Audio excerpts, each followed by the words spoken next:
All right, so what are you thinking here?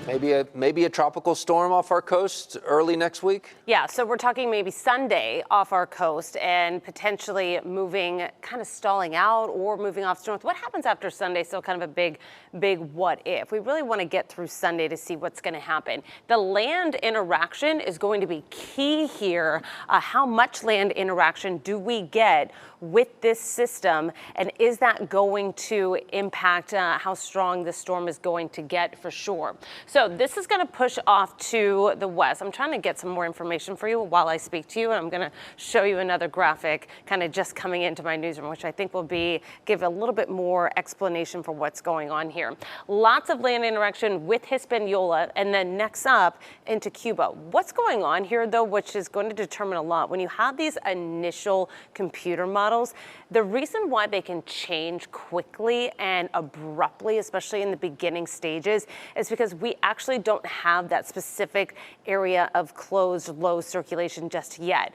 And where that exactly forms means all the difference going forward. If it actually ends up forming farther to the south or even 50 miles to the north, the long-term projection of that storm changes wildly. Does that make sense? And where you start is all going to change. What we do know is that chances of this developing into something tropical are increasing. That doesn't mean a hurricane is coming. It means something tropical, like a tropical depression or a tropical storm.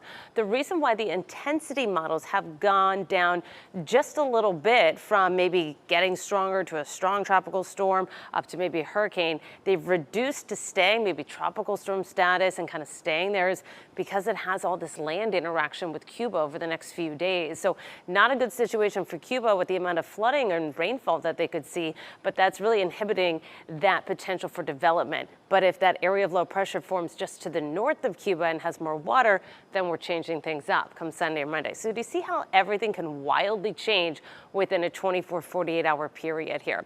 Here's the latest, though, with the guidance that once it moves into the Florida Straits, now it has a chance over that water to gain that organization. By Sunday, look at the time here. This is 9 o'clock in the morning. It's off our coast by only about 50 miles. But what is off our coast? Tropical depression, tropical storm Debbie. The chance of Hurricane Debbie is not very high. In fact, right now, those chances are less than 5%, but a tropical depression is the more likely scenario at this point. What happens after Sunday? That's still a big question mark, and a lot's going to determine what happens over the next 24 hours. So as it looks now, what could be our main threat, right? So it could be a situation where we get about 5 inches of rain over the next 5 days. By summer standards in Florida, that is manageable. That could increase if we see more moisture content kind of get up or it slows down. It could decrease if this kind of falls apart and moves off to the west. I'm going to show you tomorrow's Futurecast in a moment, but I want to get through Saturday into Sunday. Saturday for now just kind of looks like a normal day. What we're going to watch here, and don't take the location of this literally just yet. I'm going to give you an idea of what we could see.